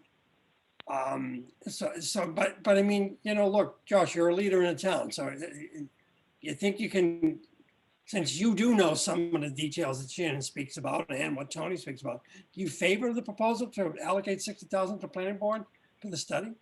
Or would, you know, do you not want to weigh in on that one? You put me on the spot, Mickey. I don't want to do that. I don't want to put you on the spot. Because I don't know these issues like you do, like Shannon does. So I mean, if you say, yeah, you're in support of this, I'm going to be leaning toward supporting what you guys want. 7 people of the planning board, or all good people, support this. But you know, until you hear what the selectmen think, you get a little nervous about 60 grand. You know, I prefer to think of I mean, since the selectmen haven't taken a position on this, I prefer to think of my contribution as just a citizen. But and I know Shannon has put a lot of time and effort into this investigation, and I also know he's smarter than I am. So my point really was the fact that, you know, does pursuing the study mean we will be getting rid of what we have for reversing what we have for current infrastructure in terms of the Bear Pond pumps and the gravity drain from Bear Pond? And if so, it makes me less inclined to support it because, you know, as we've seen, it's so hard to find the funding for these infrastructure things. And it's, you know, it's not, and maybe Tony could chime in on this, but it's not like the old days where if you want to stick a pump over the seawall and pump out stormwater, you just did it. But now you have to get permits, and it's not easy. And so we have that existing infrastructure in place. So I'm just a little concerned about negating what we have for existing infrastructure. That's all. And I know that's not the strong committal that you were looking for, Mickey, but no, it's fair, John. I appreciate it. Okay, and I want to recognize Mariana, please. I will not speak. I will just say, give the study a potential, because we don't know what the study would decide, what the study would bring. They might have some new ideas. They might have the old ideas. They might have the ideas in between. I mean, why are we deciding what needs to be done as an end product? I think if you want to invest into the study, just let the study live. Let the study tell us what's the option, what are the possibilities, what are the advantages, and give us few alternatives and those kind of things. We don't have to decide on the CPC or planning board meeting what the study will come out with. That's the only thing I have to say. Madam Chair, I have 2 more minutes on this subject, so. Can I just say one last thing? I appreciate, you know, what the planning board members are saying. I appreciate what the board, what Josh had just said, and I never meant to, you know, speak on behalf of the Board of Selectmen. I think that, and I do respect the position of the planning board, and they are elected officials for the town. They represent the people, and I respect the minds that are on that board. They're all very, very intelligent people. Where the struggle is that if the issue is very complex, there are a lot of details and a lot of different moving parts. It takes time to digest all of that. And if you knew what Zach knows, what I know, what Dennis Ball knows, what Dan Coughlin knows, and you know, digested all of that information, and you think about, you know, how long it's been since this area has seen significant improvement, especially after 2018's disaster of a storm, you would be following the same path that the town is following. And That conversation's never been had with the planning board. And I don't, and I think that if there was a little bit more collaboration and willingness to understand the full picture and the boundaries of which we are working within, you would quickly realize that you could spend $60,000 in a better way to achieve the goal that we're talking about than exploring something that would, potentially lead to the opposite of where we're heading. And it's not, so that's where I'm at. It's not it's that if you look at all the details, and there's a lot, and I'd be happy to use other time that's not associated with your meeting tonight to brief members on the board as to what the puzzle that the town's trying to solve, to better understand it. Yeah, but Tony, aquatic engineers do this all the time. They're professionals, they're experts, okay? And I'm not denigrating the quality of the work or the expertise of the people that you work with, but this is a whole different level of expertise. And I can understand Mariana's concern that we are precluding perhaps a much more imaginative and much more sustainable solution than the hard work and funds that have been invested on a piecemeal basis to meet short-term challenges. If we were looking at a clean slate, if we were starting fresh today and none of the existing scenarios existed, I'd be a little bit closer to what you're saying, Paul and Mariana. But that's what I'm saying is what's missing from this conversation is all of those details.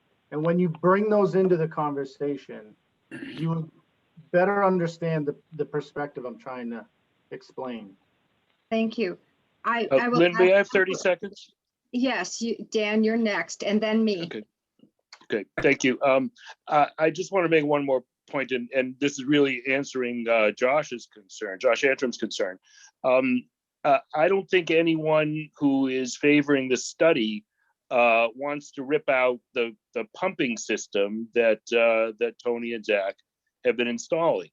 That's very helpful in the case of an emergency, and it's always going to be helpful for emergencies. But if we can take care of, if a study would show that we can take care of most of the problem by restoring the natural flow of water and leave the pumping infrastructure for the case of major storms and emergencies, then we could have the best of both worlds. The pump systems would last longer. The ecology would be improved, and we'd be in a better place. I think it's worth thinking about, worth looking into. And although I don't have all these details in my head, I appreciate that a lot of work has been done. But as I think it was Paul who just said, the experts know how to do this. They know how to look at these issues. It's worth listening to them. So I am looking, thank you, Dan. The 30 seconds is over. I'm looking for a motion that offers this potential, that will encourage the planning board and the board of selectmen, town administration to collaborate in an effective way to present a grant application that recognizes the town's short-term and long-term investments and interest in this property, while making an objective study of the possibilities for natural versus mechanical remediation of this wetlands or of the flooding issues. All right, so moved. Good luck right now on that, Paul. All you have to say is reflective remediation. How's that? Okay, that's exactly where my head is. I'm looking at you folks who look at this all the time. Let me know where to go. Let's not have any controversy. There's enough controversy on this. Right. Or not on this issue, in town, on other issues, that this one all of us should be on the same page with. And it sounds to me like everybody wants to be on the same page. So let's just get them there. So I move, Madam Chair, the motion you sought. Thank you. Thank you. Do I have a second to that motion? I'll second. Okay. So the motion is, guys, get to work. Figure out a way of integrating short-term and long-term considerations from the town's point of view, including the Board of Selectmen, Town Administration, and DPW, along with an objective study that looks at sustainable practices for flood remediation. How's that? So I'm Lynn, going to do a roll. just for discussion briefly, do we have time to send all these applications back and then get them back to us and decide how much money we're allocating when we only have 2 more weeks before this has to be in print? That's right, Austin. And so if they don't come back in the time frame that we need, which would be next week, then this will be postponed. Okay. I just think, you know, there was conversation earlier of having the Conservation Commission also involved. It just seems there's a lot of coordination that has to happen to get that application back. Maybe it's better just to have this come up at a later date when we actually have time to flush these issues out. I think you're right, Austin. I think we're putting the onus of this on the planning board and the town administration and Board of Selectmen. That is the job they have to do. Okay, thank you. So I'm having a roll call vote on this motion. Dan, your hand is up. Do you want it to take it down, or do you have something else that you have to contribute here?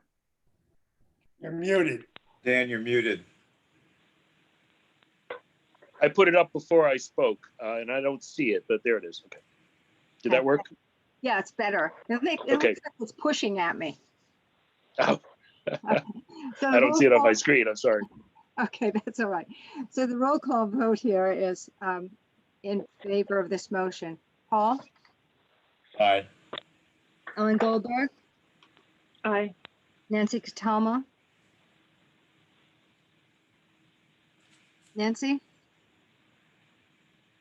Aye. Austin Antrim? Aye. Mickey? Aye. Mariana? Aye. Ellen Steves? Aye. Lynn? Aye. So just to reinforce what Austin just shared with us, we've got a very tight time frame. So this really requires very concerted efforts on the part of the group to bring the various parties together in a concerted application. It's not to say that we're not interested in this. We are, but it's a timing issue. Okay, so moving on. At the last meeting, we had an application from the Nahant Public Library. And we had later on in the evening, we had a discussion about the Green Lawn Cemetery. In that meeting, it was suggested that it would be wise for the town administrator to review the 2018 comprehensive conditions assessment that had been prepared for the Ellingwood Chapel and Green Lawn Cemetery, the public library, and the town hall, because we wanted to see, you know, how much work had been accomplished in the last 4 years or 3 years on those buildings, and how much was yet to be, was still pending. And this is really all about, you know, thinking about good planning and good administration of available funds, as well as dealing with, you know, significant deferred issues. So, Tony, are you still with us? Yes. Okay. Would you be willing to just give us a snapshot of what you and I actually have both learned as we reviewed that? The long story short is, if you add up the needs of the town hall, the library, the cemetery, and everything else that, you know, the CPC is considering, there's just not enough money there for all of it. So we tried to get a little creative on how could we tackle the most critical needs of each of those properties, while also maybe providing a little bit more flexibility to the committee in reviewing all of these applications that are in front of you. So to, in other words, try to maybe free up some of your unused money, while also looking more towards a long-term approach. So we looked at a 10-year bond of a number of different amounts, actually. And if I can just let you know, so for a 10-year, $750,000 bond, we would ultimately be paying back $842,813. So just shy of $93,000 paying it back. And your annual bond payment, or, you know, you're for the next 10 years, you would be earmarking, in year one, it's $91,875. In year two, it's $90,188. Year three, $88,500, $86,813, $85. So it goes down about $800 to $1,500 each year. In year 10, you'd be paying $76,688. So if we wrote a bond, if we did an article of bonding for $750 and essentially wrote it flexible enough that it's able to accomplish the needs in all three of those properties, where much of the work that is needed is of the same contractor, the same industry, I guess I would say. So we could actually, you know, bid those jobs together. And what you could do, one thing that I was thinking about right before we got onto this meeting, even taking it a step further, is if you took the handicap or the ADA access grant that we applied for last year, that you voted in favor of but didn't go to town meeting yet. If you included, you know, not only critical structural needs of these three properties, but ADA improvements, you can then, I think that was it 150 last year? 165. 165. So if you took that and put it into, you know, the language of this borrowing, we still, you know, $750,000 isn't going to, you know, fix every single need in all those properties, but it will allow us to, you know, if there is slate roofing that needs to be done, we can bid together the chapel, the town hall, and the library. If there's masonry, stonework that needs to be done, we can bid the three together. And of course, we would still, our goal would still be to complete the ADA improvements at the town hall. But again, if they're, you know, while we're doing that, if we're changing door handles and improving, you know, those type of elements at the town hall, and we could also do that at the library in the same bid, it could benefit everyone. So I would say that the two things we would prioritize if this were to go that way would be the ADA and the library. We believe that the library, you know, has some significant structural work that's needed. So, how's that for a long story short? Not very short. Yeah. So just to remind everyone, the library had applied for $200,000 $140,000 to be matched by $140,000 for a $280,000 grant. They have applied for, they basically are hoping that they've lined up $120,000 worth of funding between the Friends of the Library and a Massachusetts Preservation Projects Fund grant. But this number that's on your screen doesn't represent all of the needs that have been identified in this comprehensive study. So what Tony and I, because I looked at these numbers with him earlier today, as I said I would, what we're looking at is saying, take a chunk of money, $750,000, and apportion it between or amongst the three sort of main structures or areas of interest, with the town hall ADA and the library's needs being at the top of the list, and the rest of this will sort of filter down. An example would be at the Green Lawn Cemetery, where, as we discussed last week, there's potentially a $750,000 project restoring the masonry walls and the ornamental gateway arch to the cemetery.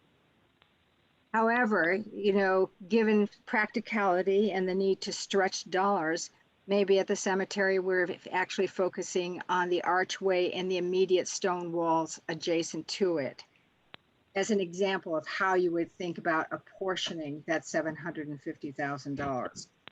At Town Hall, in addition to the ADA work, there was additional masonry work and window restoration that could warrant immediate attention. So that's the kind of approach that we're looking at. What this would mean is that the $165,000 that's in the fiscal year 21 grant summary would actually be taken out and woven into this number. So it gives us greater flexibility, a little bit more money because we are pressed on the amount of money that we have to allocate.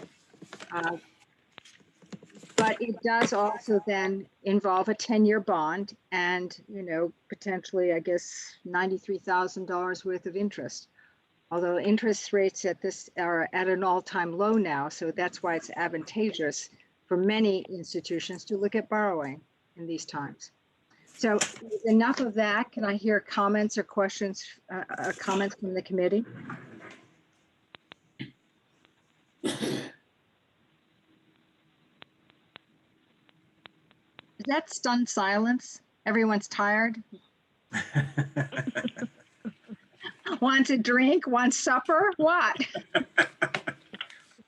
I think it makes a whole lot of sense rather than dealing with these things piecemeal. I think you can go out and get the best contractors who are willing to work in town, doing several projects at once. I think the whole thing makes a lot of sense. Thank you, Paul. Anyone else? Yeah, I agree with that. I think it makes sense to do a bonding. I just think we really need to spend some time with what we have available and what that's going to look like for the next 10, 15 years with multiple borrowings. That is true, for sure. That is true.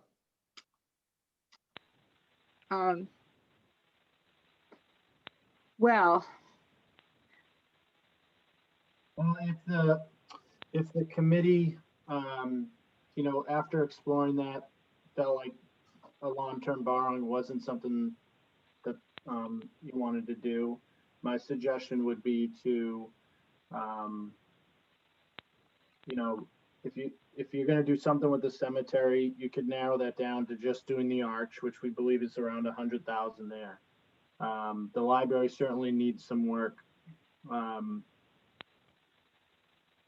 the ADA is already in front of you from last year, so you could go that road as well, but you end up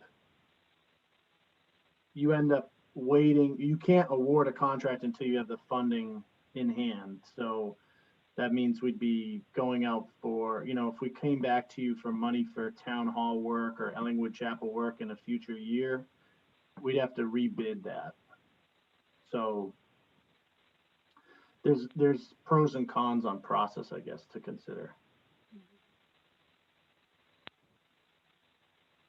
I'd like to entertain a motion that actually puts this forward in a way that we can get it onto our chart so we can analyze the cost implications of this. I propose that we need to get the actors to join in, or do we? Let me ask that way first. Do we need to get all of these actors and those who represent them? I don't even know if we're talking about the cemetery committee, as well as town hall and the library, to make a joint proposal? Or is it in our purview to look at all these things and say, this is the best way to do it, and this is what we're going to approve? How do we proceed there, Lynn? What are we down to? The application for the cemetery came from the town administrator. Okay. And so I think it's a good question as to, reaching out to the cemetery committee to get their endorsement, but that comes from the town administrator. The library application came from Sharon. And I think, we talked last time conceptually about the idea of bonding. So I think that we actually, as a committee, have the ability with the town administrator who is actually making the application to make a recommendation to the applicants, to the entities involved. I mean, this is D-Day for us right now. So Yeah. It is. I mean, there's no time here, guys. So Right. We're either going to do what Tony and you recommend, or we're not. We're going to do something else. And I haven't heard anything else. I mean, I don't mind moving for what you guys think is right, but I just rely on you to just make a recommendation of how you want us to proceed. Sorry to cut you off, Mickey, but if it makes you feel more comfortable, and Paul, if it makes you feel more comfortable, all of these, everything we're talking about here comes from design associates who did the envelope assessments of all three properties. The cemetery committee, the library, myself, we're all using that information, I guess, to make the best decision. It's really about prioritizing the three within the confines of our resources, right? So if I'm hearing you correctly, Madam Chair, is you want a motion to bond it? I actually said I'd like to have a motion to bond this, and so we can put it on our chart and analyze the implications of it. It's not the final story. I got that. So moved. Second. Yeah, I don't want folks to think I'm being glib about these things. Okay.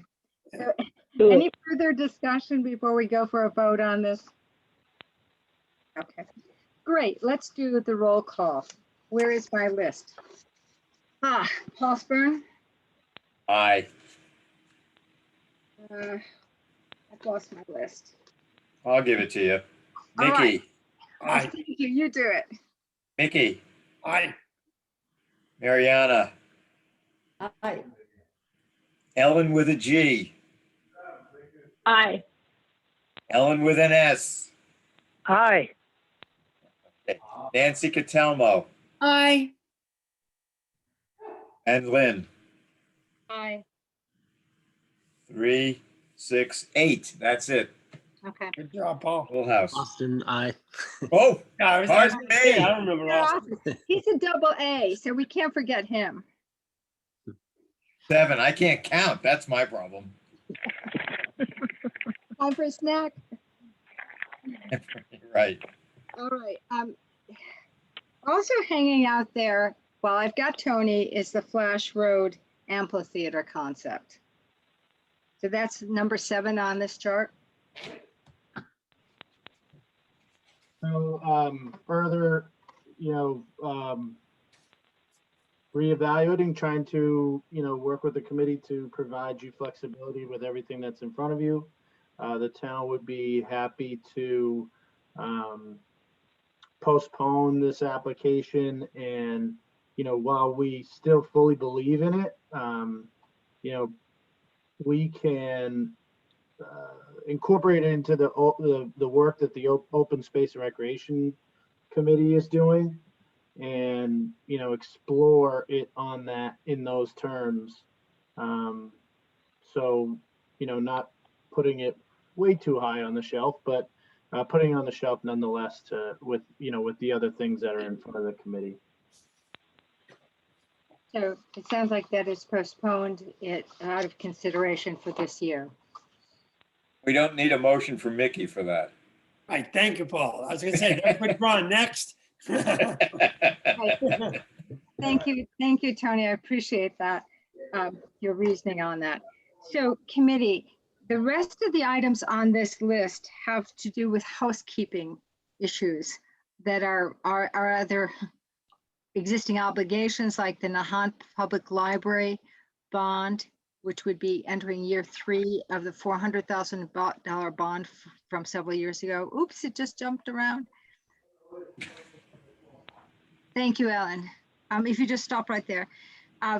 Then I'm showing here the East Point potential debt service on a $1.5 million bond, which is under consideration for the town meeting. But that does not have monetary implications until the Board of Selectmen actually are authorized by the town meeting. So therefore, it's just not showing a dollar amount here. But it's got to be part of our thinking as we move forward. Lynn, Yes. a little clarification.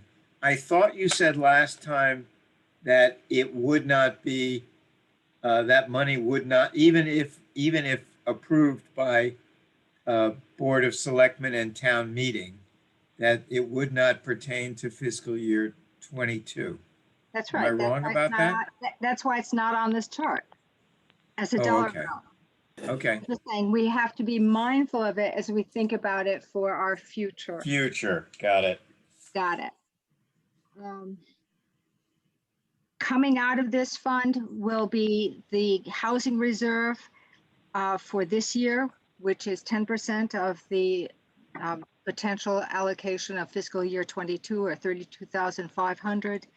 And then for last year, we would be setting aside $35,650 into the housing reserve.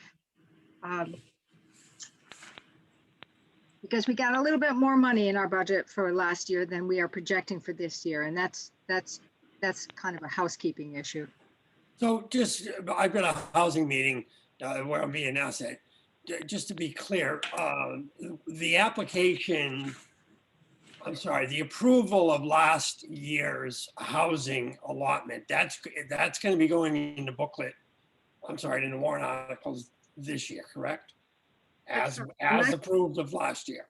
That's right, unless we revisit it. But yes, that was stated, but there was 2 grants for $45,000 and $155,000 respectively. So for different bills. Let me see, the last thing on this list is $10,000 for administrative expenses. And so for instance, the project signs that we were talking about could legitimately be charged against that amount of money. So what we will need to do for next week is I will revise this chart based on what we actually have reviewed today. So we can look at how these dollar amounts align. But as we sort of as we go down the chart further, Ellen, if you could, we will just remind ourselves that at the end of the meeting last week, we had voted favorably on what amounted to $288,000 of grants. We've added to it tonight, for instance, so that's why this will be revised so we can see how that stands. Last year, we had actually recommended $606,500 worth of grants. just a reminder that it was a little bit higher, but last week, the Nahant Preservation Trust withdrew their $20,000 East Point Historic District application. So that's why I adjusted this amount to reflect that actuality. The amount of money that we have for the 2 years of fiscal year 21 and 22 is approximately $976,000. So committee, as you're thinking about this, we'll meet next week and we really need to drill down on our penultimate grant recommendations. Now we have a challenge in front of us with the planning board coming back with, an integrated, coordinated grant application, as well as clarity on the new Nahant Land Company and the public purposes as it relates to their grant application. So I'm sure I've missed a couple of key things, but at this point, I think that we've done some hard work tonight and we will have more hard work to do next Monday. Good job, Madam Chair. Move to adjourn. Do I have a second to that motion? Second. Gladly. Thanks for your work, Lynn. Appreciate it. You too, Paul. Thank you. Are we all in violent agreement to quote Yeah. Mike Forward? Okay. All right. Thank you. Great. Not everybody. Thank you. Thank you, everybody. Thank you very kindly. Thank you. Good night. Good night. now. Aye.